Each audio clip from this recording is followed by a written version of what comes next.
Mesdames et messieurs, c'est l'heure de vous informer sur DIRTV HD Pointe-Noire pour suivre notre journal retour de la semaine, dominé par la clôture des descentes de Madame le maire dans les arrondissements de Pointe-Noire, la fin de la réunion de fixation des prix des hydrocarbures au premier trimestre 2023, puis décoration du personnel de la COAF à l'occasion du quarantenaire de la société. Trois titres qui font la une du journal. Bienvenue à tous.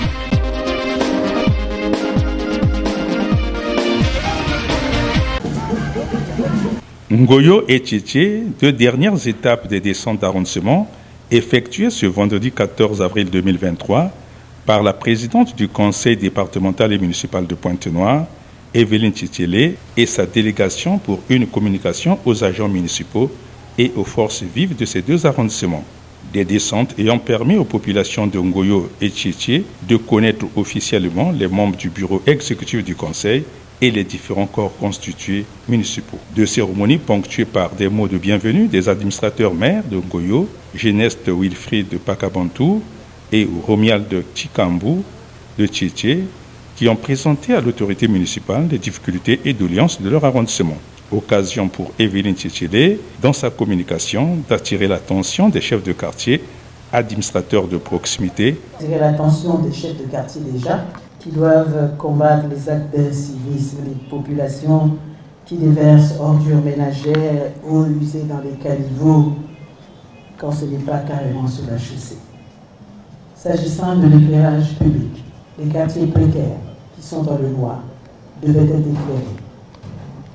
Les travaux vont commencer à être exécutés avec plusieurs entreprises et nous avons eu la chance de recevoir une société, Eclatec. Des descentes effectuées en 2 jours dans les 6 arrondissements de Pointe-Noire qui ont permis à Evelyne Tchétchélé de prendre la température des problèmes que posent ces arrondissements pour être au chevet du malade de Pointe-Noire.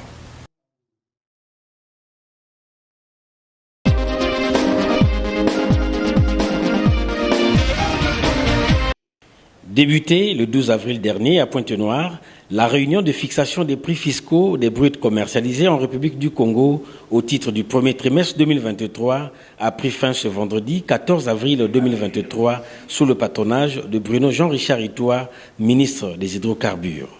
Cette réunion organisée par la société chinoise Winghua a permis aux experts et autres participants de procéder de façon profonde à l'analyse du marché pétrolier national pour la période supra-indiquée. Steve Simplice Onanga, directeur général des hydrocarbures par ailleurs, président du comité des prix, a rendu public les résultats des prix arrêtés au titre du premier trimestre 2023. La signature des procès-verbaux des prix par les directeurs généraux des sociétés pétrolières et le ministre des hydrocarbures a précédé la lecture du communiqué final des travaux par le conseiller aval pétrolier du ministre en charge des hydrocarbures. Les moyens des différentiels des prix des bruts congolais en dollars par baril sont les suivantes. Djono Mélange, moins 6,07 par rapport au Brent daté. Kosa Blend, moins 1,55 par rapport au Brent daté. Le Yombo, moins 1,7 par rapport au Brent daté. Le Nkosa Butal, 0 par rapport au Butal Nord-Ouest Europe. Le Nkosa Propane, 3,31 par rapport au même Belvier. La moyenne des prix fixés des hydrocarbures lors de la réunion des prix du premier trimestre 2023 est de 78,24 dollars par baril. Le vice-président de la société Winghua a remercié pour sa part le gouvernement de la République ainsi que l'ensemble des participants pour la bonne tenue de cette réunion. Les objectifs fixés pour cette année 2023 ont été rappelés ici par le ministre des Hydrocarbures. Nous nous sommes fixés pour cette année 2023 au niveau du ministère plusieurs objectifs au rang desquels se trouve en bonne place la volonté de produire dès cette année, le 3e trimestre, les premières gouttes de gaz naturel liquéfié. La cérémonie solennelle de lancement de ce projet devrait avoir lieu ici même à Pointe-Noire, sous le très haut patronage de son Excellence M. Denis Sassou Nguesso, président de la République, dans les jours qui viennent.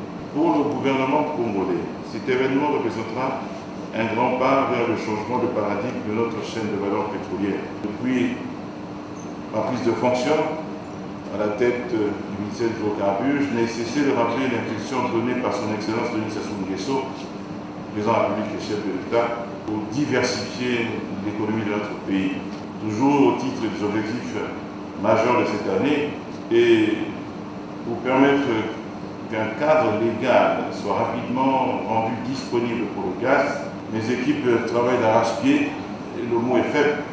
Cela s'est traduit par le sacrifice d'un week-end, il n'y a pas si longtemps, afin qu'un code gazier soit rapidement présenté aux différentes parties prenantes de la filière dans un souci d'appropriation consensuelle dans les semaines à venir. Le premier trimestre 2023 a été caractérisé par un marché pétrolier volatile avec un Brent oscillant entre 72 et 88 $ par baril.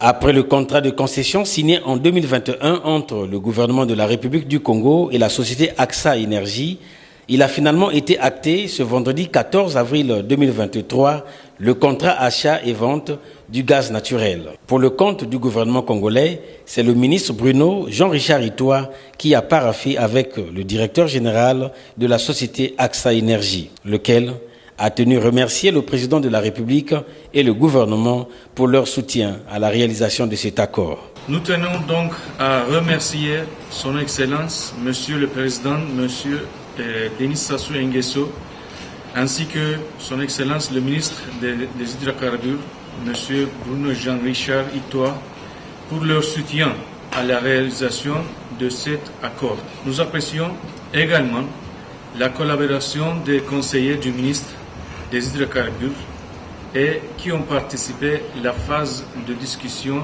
et de préparation du contrat. En tant qu'AXA Énergie Congo, nous sommes disposés à poursuivre cette bonne collaboration avec le gouvernement de la République du Congo et à poursuivre nos investissements dans le pays qui, selon nous, apporteront de la valeur et contribueront au développement du secteur de l'énergie. Prenant la parole à son tour, le ministre Bruno Jean-Richard Itoa a insisté sur l'ambition du gouvernement de la République à propos de la diversification de l'économie nationale. Permettez-moi à cet instant de souligner que l'ambition du gouvernement de notre pays est de diversifier son économie par le biais de ses ressources naturelles. Aussi, la valorisation du gaz naturel, devenu et considéré par tous comme pilier de la transition énergétique, sa valorisation donc est l'un des leviers indispensables, non seulement à la diversification en question, à la croissance économique de notre pays, mais aussi à la réduction des émissions de gaz à effet de serre causées notamment par le torchage et l'éventage de gaz dans le cadre des activités amont pétrolières. L'électricité est de toute évidence le premier pilier d'un développement industriel. On pourrait même dire d'un développement social et économique. C'est pourquoi le gouvernement, à travers les ministères en charge des hydrocarbures et de l'énergie, réitère sa volonté ferme d'accompagner tous les investisseurs souhaitant accroître les capacités de production d'énergie électrique en utilisant le gaz naturel comme combustible, à l'instar de la société AXA Énergie ici présente. L'échange des parapheurs a ainsi marqué le clou de cette cérémonie.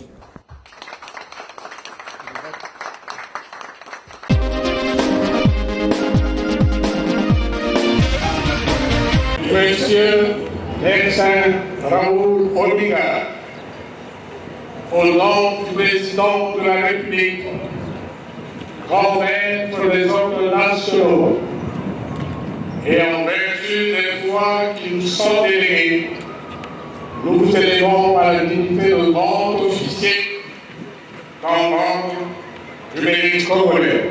Plusieurs cadres et agents de la Congolaise de raffinage, CORAF, ont reçu ce vendredi 14 avril 2023 des distinctions honorifiques au nom du président de la République, chef de l'État, par le grand chancelier des ordres nationaux à l'occasion de la suite des activités en différé de la célébration du quarantenaire de cette société filiale à 100% de la Société nationale des pétroles du Congo. Parmi ces cadres figure en bonne place l'administrateur général de la CORAF, Mexon Raoul Ominga, élevé à la dignité de grand officier dans l'ordre du mérite congolais, Karl Ngakala et Patrice Kofi Yao, commandeur dans l'ordre du mérite congolais. Cet échantillon de 10 personnes présentées ici a donc été décoré pour avoir été rompu à la tâche. Au nom des récipiendaires, le directeur de l'usine de la CORAF n'a pas caché sa satisfaction. Les premiers mots sont des mots de remerciement à l'endroit de son Excellence M. Denis Sassou Nguesso, président de la République, chef de l'État, pour l'honneur qu'il nous fait en nous élevant à ces différents grades. Cela nous honore et nous sommes très émus de ces distinctions. Nous prenons l'engagement d'honorer ces médailles, d'honorer tout ce qui a été fait ce matin pour nous. En continuant de travailler avec ardeur, avec sérénité, mais avec toute la rigueur nécessaire pour mériter la confiance qui a été mise à chacun de nous. Une minute de silence a été observée en mémoire de 2 travailleuses de la CORAF récemment rappelées à Dieu. La visite guidée motorisée de l'usine et la séance de travail de l'administrateur général de la CORAF avec le personnel à la salle de contrôle des unités ont tout aussi été des étapes clés de cette journée marquée par des décorations.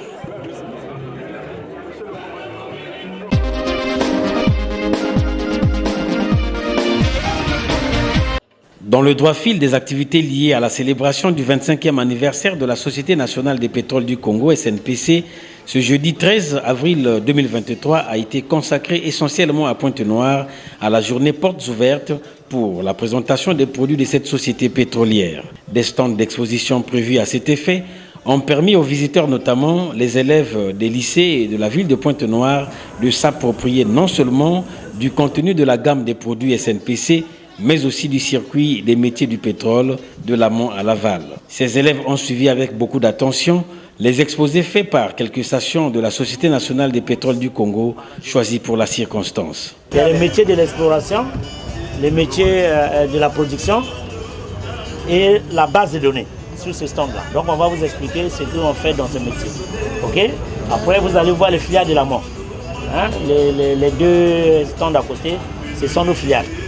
Après, vous irez à l'aval, parce que le pétrole, c'est l'amont et l'aval. C'est l'explo-production, c'est le transport, le stockage, le raffinage et les produits pétroliers que vous utilisez dans le véhicule et dans les avions. Après la ronde des stands, que peut-on retenir de cet élève? J'ai vraiment fait des découvertes. On nous a expliqué comment est-ce que ça commence, de la recherche jusqu'à la commercialisation. Premièrement, on était quelque part, on nous a expliqué de l'amont, ça part de l'amont, des études géologiques. Il y a des géologues, il y a les géophysiciens. On nous a expliqué, on nous a montré comment ça se déroule là-bas. Et on est venu à la commercialisation. On nous a démontré, on nous a donné des importances. Et nous avons profité aussi de voir certains métiers qu'on pense déjà de faire. Maintenant, on est venu voir ça, comment ça se déroule. On nous a donné les théories. On nous a expliqué les pratiques, donc ça nous fait vraiment un grand plaisir, vraiment. Je rêve déjà d'être un géologue dans ma vie. La Société nationale des pétroles du Congo, SNPC, est une compagnie pétrolière d'État qui gère les ressources pétrolières du pays. Son directeur général revient sur la journée portes ouvertes. Pour la journée que nous avons organisée aujourd'hui, c'est pour susciter aussi, non seulement pour susciter les vocations, mais permettre aux jeunes de s'approprier, comprendre ces métiers, peut-être un jour. Qui viennent nous remplacer. C'est ça aussi l'objectif. Et je pense que ce qu'ils vont retenir ici sera peut-être la base pour la suite. Donc pour nous, c'est très important.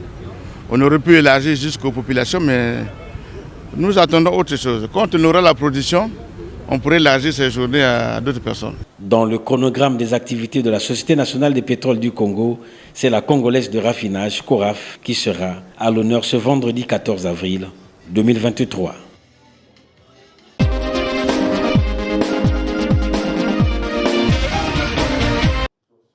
Trois mois après Brazzaville, la ville de Pointe-Noire va abriter du 12 au 14 avril 2023 la réunion de fixation des prix fiscaux des hydrocarbures des bruts commercialisés en République du Congo. Une réunion du comité de prix organisée par la société Wingwa EP, présidée par le professeur Maker Bati, directeur de cabinet du ministre des hydrocarbures.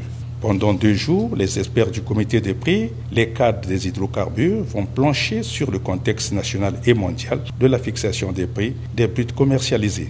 Intérêt d'une réunion qu'a évoqué Siao Kaotao, vice-présidente de la société Wingwa, pour situer les participants de l'honneur d'organisation fait à sa société.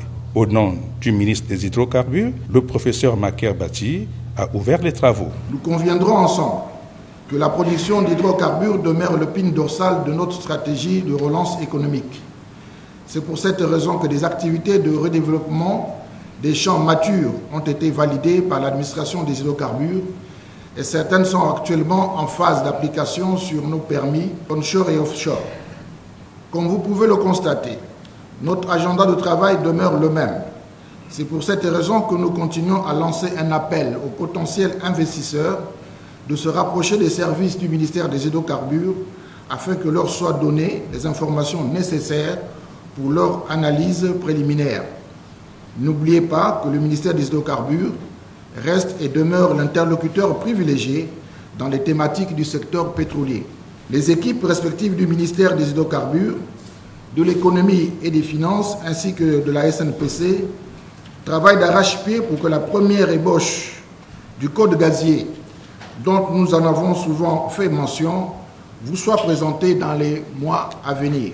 Je souhaite plein succès à vos travaux dont le rôle est crucial car les exercices budgétaires de notre loi de finances s'y appuient fortement.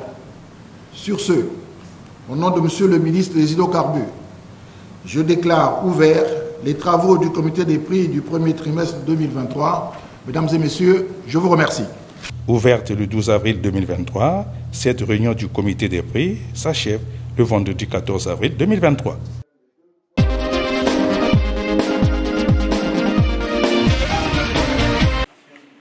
Ils étaient tous là ou presque, les directeurs départementaux de Pointe-Noire pour prendre part à la session d'information relative à l'enrôlement biométrique des agents civils de l'État placés sous leur tutelle. Cette session d'information tenue ce mercredi 12 avril 2023 a été placée sous les auspices de Jean-Charles Ondonda, secrétaire général du département de Pointe-Noire. L'orateur principal de cette session, Gabriel Moussiengo, inspecteur général des services administratifs, a mis à la disposition de l'assistance toutes les informations liées à l'effectivité de cette opération exigée par le gouvernement de la République. Elle démarre à Pointe-Noire et au Kouilou simultanément le lundi 17 avril 2023 pour terminer le vendredi 28 avril prochain, soit 10 jours ouvrables durant. Thomas Lemami Atutsula, conseiller du ministre de la fonction publique appuyant l'inspecteur général, a évoqué en substance l'intérêt de cette opération. La séance des questions-réponses a permis aux directeurs départementaux d'avoir des informations complémentaires à transmettre à leurs collaborateurs. Le secrétaire général du département de Pointe-Noire, dans sa conclusion, a souhaité que cette opération se fasse avec succès. Nous venons donc de recevoir des informations très nobles et capitales d'ailleurs pour notre situation administrative. Et au nom de Monsieur le Préfet, nous aurions souhaité que le département de Pointe-Noire ne connaisse pas de difficultés dans l'exécution de cette mission. Et nous avons voulu, sur instruction de Monsieur le Préfet, de cette concertation préalable, de manière à ce que chacun des directeurs départementaux soit armé de toutes les informations et de tous les outils nécessaires à faire passer la bonne information aux administrés. C'est pourquoi nous pensons que, après la tenue de cette session d'information, vous allez utilement faire le relais auprès de vos administrés pour que, à la date échue et dans les sites qui seront identifiés à cet effet, chaque structure, chaque agent se présente avec les pièces exigées.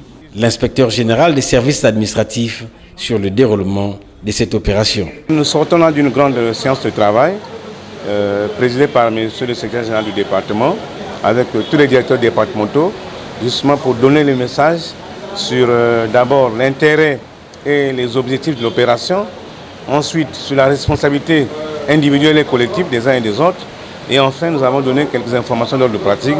Nous avons mis à leur disposition un plan de déploiement. Sur ce plan, nous avons des dates de passage, parce que c'est une opération que nous sommes en train de démarrer pour les autres départements, en commençant par Pointe-Noire et le Kouilou simultanément. Ici à Pointe-Noire, nous allons déployer 11 équipes dans les arrondissements. Nous avons donc donné l'information aux directeurs départementaux en leur disant que ça va se passer dans les arrondissements. Nous allons définir les lieux, ça se passe dans les arrondissements. Et l'opération démarre effectivement le lundi prochain, lundi 17. Des agents civils de l'État exerçant à Pointe-Noire et au Kouilou sont attendus dès le lundi 17 avril pour le début de cette opération.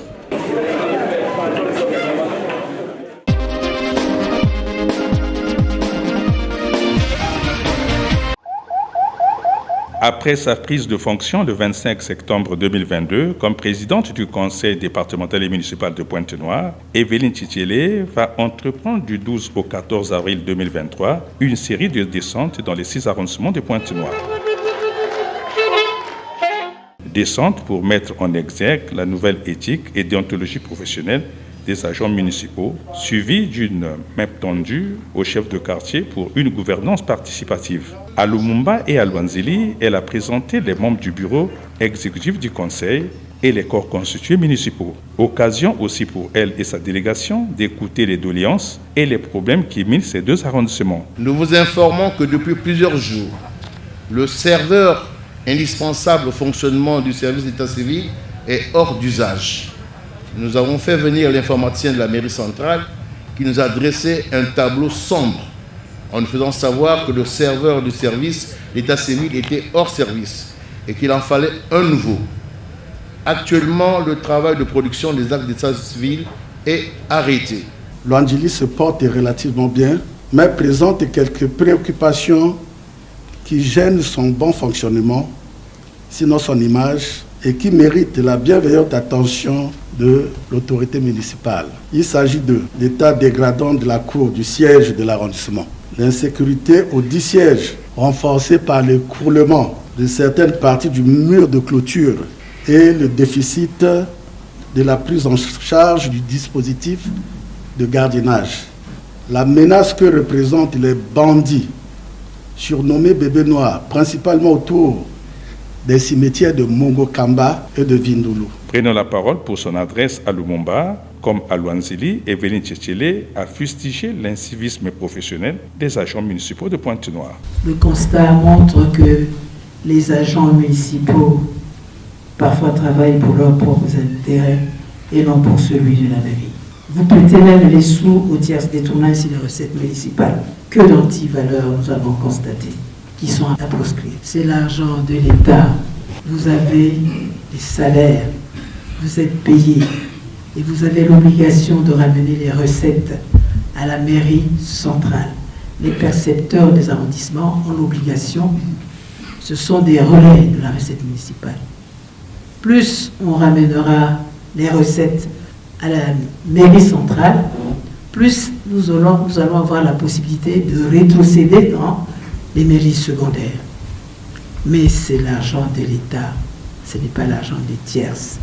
Parce que, comme j'aime dire souvent aux agents, même là-bas à la mairie, vous êtes payé. La contrepartie, c'est être dans la conscience professionnelle et ramener les recettes de la mairie.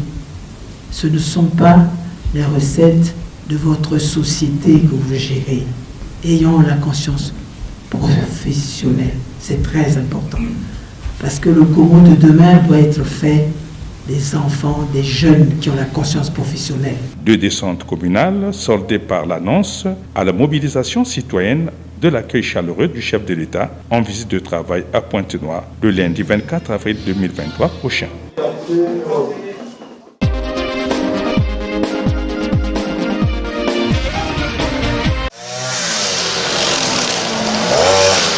L'hôpital de base de Mossenjo, dans le département du Niari, autrefois envahi par les herbes sauvages, a connu une cure de salubrité la semaine écoulée.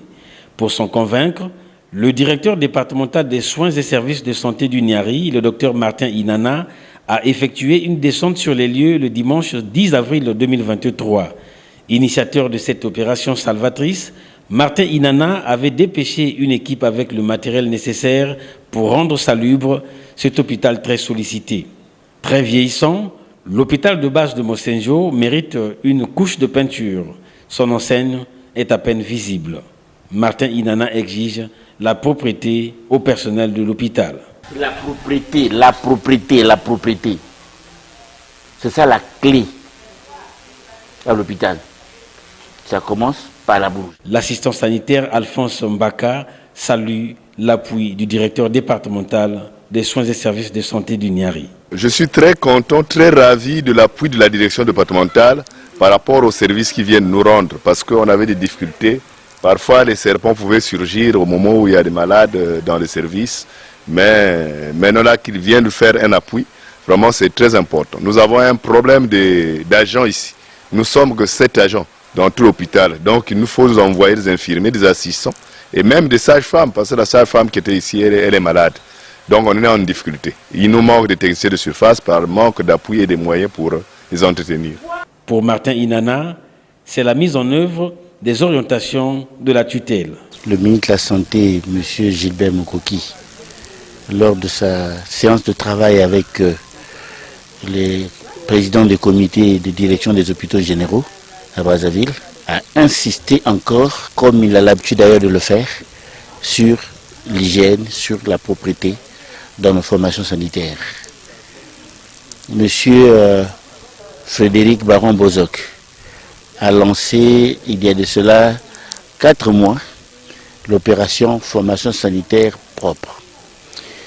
Et il vous souviendra qu'il y a 2 semaines de cela, il a organisé une grande émulation où on a primé. Et à cette occasion, il a insisté sur le fait que cette opération qui consiste à faire que les formations sanitaires soient propres dans le département du Niari ne devait pas s'arrêter qu'à Dolisie. Et quand nous avons fait notre premier tournée ici, nous nous étions rendus compte que l'hôpital de Mossenjo était dans la forêt. Et je me suis donc organisé à Dolisie. J'ai amené une équipe ici avec du matériel. L'équipe a travaillé pendant pratiquement 1 semaine. Et comme vous voyez, l'hôpital n'est plus dans la forêt. Et je crois que maintenant nous pouvons commencer l'assainissement convenable de cet hôpital. Maintenant que nous avons coupé de l'herbe, on nous a même informé que l'hôpital était inondé de serpents. On a dû tuer plus de 4 serpents. Et je suis convaincu maintenant que les choses vont démarrer véritablement dans cet hôpital. Le directeur départemental des soins et services de santé du Niari a promis revenir dans la contrée pour étendre cette action à Mbinda et à Makabana.